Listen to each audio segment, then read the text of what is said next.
Hi, everyone. Today I'll be talking to Ken Baskin, an independent scholar, writer, and speaker. I reached out to Ken to talk about his work and his article for the ISCSC's Comparative Civilizations Review journal, for which he contributed an article.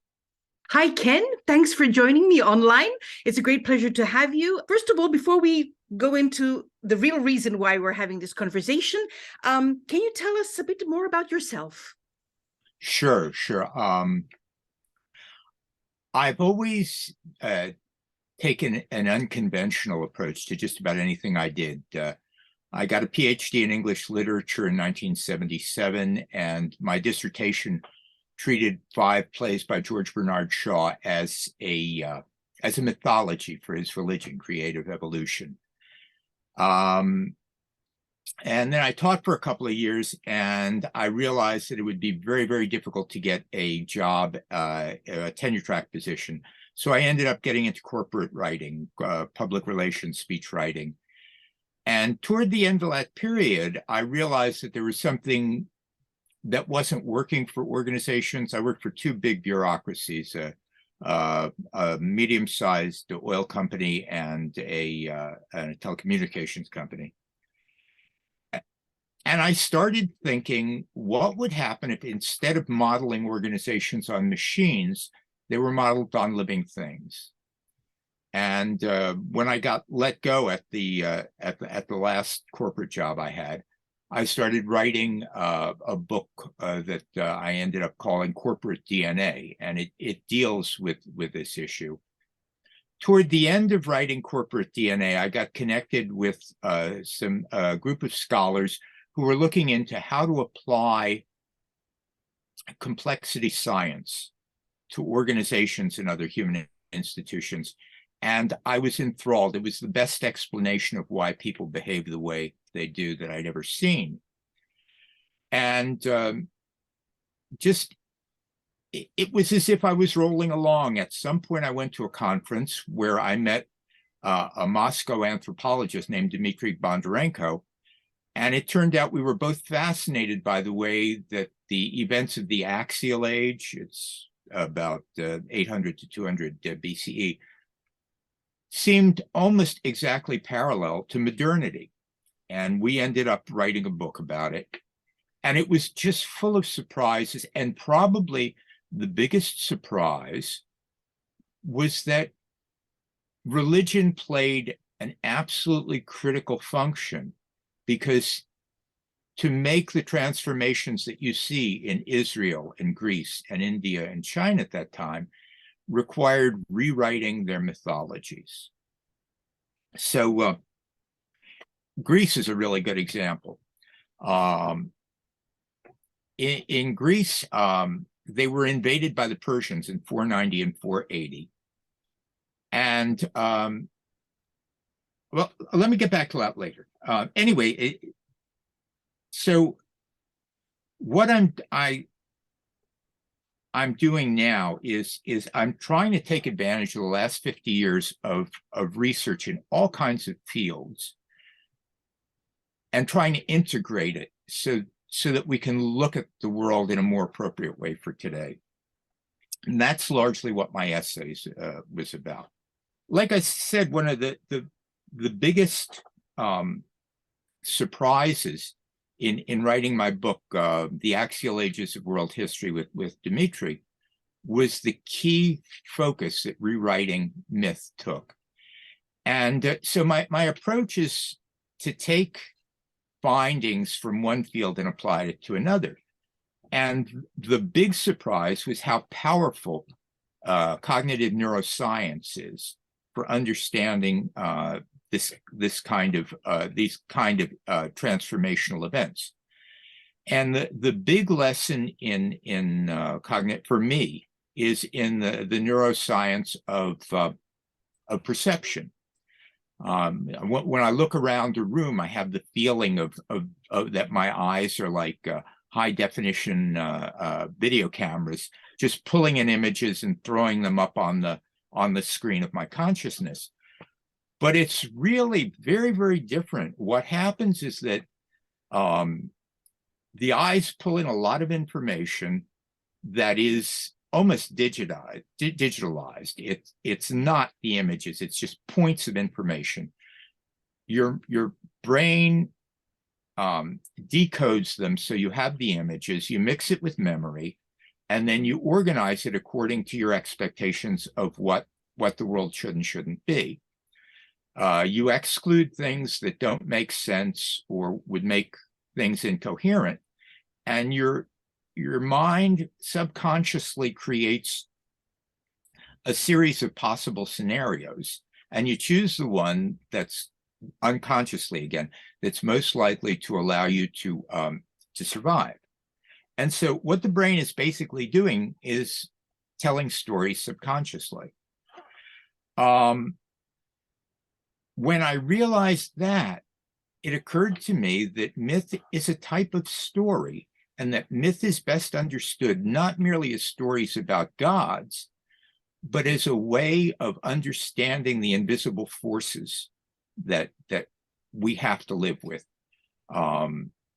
Death, the birth of a child, these wonderful experiences that cause awe and terror. And what the process of perception exists for is to answer three questions. What's happening? How do I respond? And why did it happen?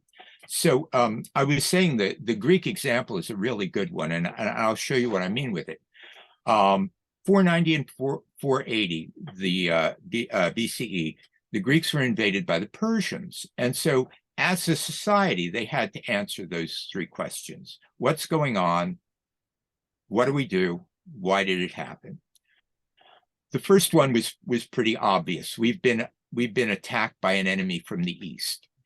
And then, in a way that still astounds me, they went back to their mythology. And because the mythology of the Iliad is about these independent kingdoms, very much like the city-states of axial age of Greece, and the states, these states in the Iliad, which had been feuding like brothers, joined together, defeated the enemy from the east, came back, and started fighting again. And that's exactly how the Greek states, the city-states, responded. They came together, they defeated the Persians, they went back to fighting, and ended up creating the Peloponnesian War, which practically destroyed Greek power. So what happened then was they went through a long period of exploring why did this happen. And you see that in the Greek tragedies of Aeschylus and Sophocles and Euripides, this questioning of the gods. The old mythology isn't working for us. We need a different, it's as if they were thinking unconsciously, we need a different way to look at the world. And eventually they would combine that with the work that was being done in science and mathematics by people like Pythagoras. And you get the rational mythology of Plato and of Aristotle that was balanced with a kind of mystic sensibility in the Dionysian cults, for instance. And they would bring that, that would be the education that Alexander got. And it would inform Roman thought. So that was the dynamic that I was looking at. And what made it so exciting for me is we're currently going through a very similar dynamic in the West now. For 300 years, we've largely been ruled by a very mechanical way of looking at the world, based on, I think it was Kepler, who, looking at the stars, compared it to a clockwork universe. And we see that in almost how that's crept into all our institutions, the way for the longest time, medicine looked at the human body as a machine that was there to be fixed. And the doctor became a kind of superior repair person who would either fix your bones or introduce some sort of drug that would heal you. And the result is that we saw the world as a mechanism that we could play with however we wanted for our own benefit. And we see the results today in global warming, in the possibility of another mass extinction. And we need a new way of dealing with it. So I think what's happening now is that we're going through this kind of reassessment of the experiments that we've gone through in our transformation, the way Plato and Aristotle would reassess the experiments of ancient Greece. And so that's where I am right now. And the essay I wrote is the latest step in the process. Oh, fascinating. I read it and I really started actually to understand the power of perception as you write, like how it all starts with actually our perception. Well, it's fascinating. And one of the really interesting things is each of us perceives somewhat differently, because growing up, you learn different ways of dealing with the world. Depending on how your parents behave, on the quality of your teachers, and whether your way of dealing with your parents also works with your friends. But what ties it together and makes cooperation possible is this kind of mythic sensibility that tells us that this is the way the world is. Now, some people reject it, and some people take advantage of it, and some people live according to it entirely. Our own consensus today seems to be a kind of scientific capitalism, where the only thing we all value is money. And sometimes it's kind of amusing how that works, where you see these major arguments between quarterbacks in American football and their teams over whether they're going to make $30 million a year or $40 million a year. But that's what holds us together. Do you think that will change? Well, that's really what I'm working on. I am insanely optimistic. I say insanely because every time I look at my news feed, I'm just blown away by the quality of conflict that's going on. But that's what has to happen. I think there has to be some kind of catastrophe that convinces people that we need a better way of dealing with the world. I was telling you before we got on, I've been in AA for about 25 years now, and people aren't willing to deal with their alcoholism until they say to themselves, I just can't live that way anymore. And I think it's the same way with scientific capitalism. We need something that will open up the possibility of it's like an old forest can't become new growth until it burns down. And I think that's what's happening. And what my work is my contribution to that. Right now, there are basically two projects I've been working on. One is a redefinition of religion, not as institutions or prayers or priestly orders, but as the process by which people in any group come to understand and deal with the invisible forces that create awe and terror. How do we deal with that? How do we deal with, how did the Greeks deal with the invasion of Greece by Persia? It's been very interesting because it's required me to redefine everything. It's a fascinating experience to try to redefine something that everybody knows so well. And so, sometimes it's little tricks like starting to refer to it as religioning to indicate that I'm thinking of it as a process rather than a thing. But there are other things, being able to incorporate the neurobiology and complexity science and the new science of evolution, evolutionary and developmental biology, and taking from as many sources as I can to build a picture of the world as we know it today. Because when I was growing up in the 60s and being educated in the 70s, we didn't have this enormous pile of research findings. And in order to deal with the world as it is today, I think we have to begin integrating that into the way we see the world. So that's the main project I have. I'm dealing mostly with religion, but I also want to encourage people to read other fields and find the things that that will open it up for them, so that we can see the world differently and begin to solve the problems. I mean, you look at global warming is the best example, because people in the oil companies have known about it for almost 50 years. We've had conferences and treaties, and the situation gets just worse and worse. Mm. And that's because we're all so fixed in the old systems and the old ideas of how the world works. Let me give you an example of that. I worked for Bell Atlantic, which was the company that became Verizon, for about 5 years. And every manager in that company knew what the problems were, and they all knew how to solve them.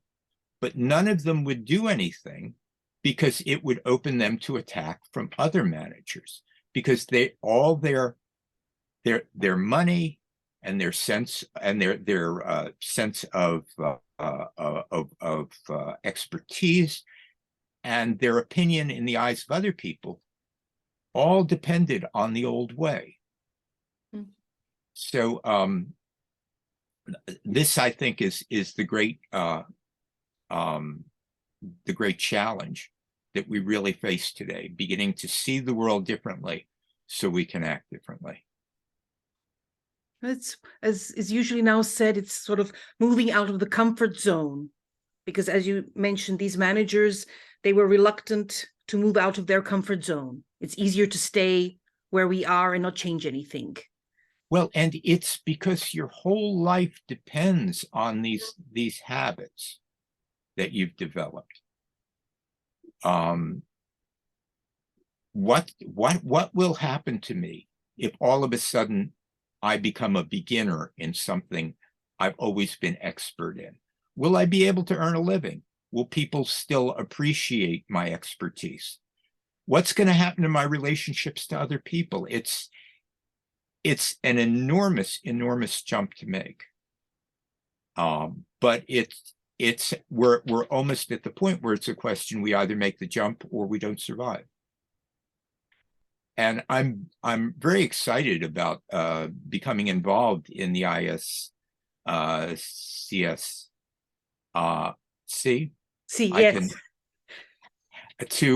Because it's a question of, first of all, of the evolution of individual civilizations, but also the step forward into realizing that as in the axial age, the movement was from relatively limited kingdoms using bronze technology to these vast empires that could use iron and writing. And it meant a major change in the way they dealt with the world, because the scope that the dominant political players were dealing with got so much bigger. You went from the Greek states or even Egypt to the Chinese Empire under the Hans, or the Roman Empire, as an enormous step. Today, we've moved from iron technology to machine technology, and from books to electronics. And it's an enormous step. It requires a much more global approach to things. And the question is, how will our civilizations evolve so that we can deal with each other, so that all of us can survive? That's a very important question. Yeah. Yeah. Oh, I think so. I think so. Well, this is fascinating to listen to, especially when you mention about how we would call it interdisciplinary, Oh, actually, yeah. education is the importance to know from different fields and then be able to, as I call it, connect the dots. Exactly. And it's kind of ironic for me. I've heard about the importance of interdisciplinary studies since I was in academia 45 years ago. And it's still really hard to get stuff out of the silos. Yes. And that's the problem we were talking about. People depend on the old ways. Everybody knows. I think one of the reasons that the world seems so crazy now is that on some level, everyone knows that our old ways don't work, but no one knows what the new ways that will work are. And it creates an enormous amount of fear that most people aren't even aware of. It's a big jump, but I think that's part of why you see the rise of authoritarianism. The dictator says, I know the way forward, and everybody who knows that they don't know the way can heave a sigh of relief and just follow. Yeah, that's the sad part. Yeah, yeah. But there is some comfort knowing that this isn't the first time that major societies have faced existential challenges. And it's a very turbulent process, but at least during the Neolithic Revolution and the Axial Age, there was a resolution, and we kept going forward. Because with all our limitations, we humans are really flexible, and we seem to really enjoy surviving. Well, I guess it's part of our DNA to survive. I think so. I think so. Oh, Ken, this has been wonderful talking to you. I just want to remind our viewers that your article in the edition of the journal is called "The Mything Link: Why Sacred Storytelling is a Key Human Survival Strategy." Thanks again.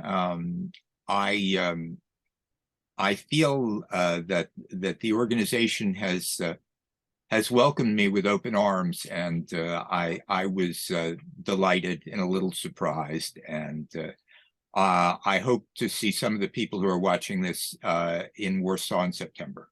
Hopefully, then we'll see each other personally then. That would be very nice. Okay. Well, thank you very much, Ken, for this enlightening and fascinating interview. So again, please, to all viewers, download the article when it comes out. Also check out Ken's book. The Axial Ages of World History. Where is it available? Where can one? You can get it on Amazon. It's a very short book. It's not a great book. This is the first time that Dimitri and I had been playing with this idea, but it's a short read, and it was a nice first step. Well, wonderful. Well, congratulations for the book. Well, thank you. Well, once again, thanks. And to our viewers, so thank you very much for watching. Download the article, get Ken's book, and become a member of the ISCSC if you haven't already. So bye for now.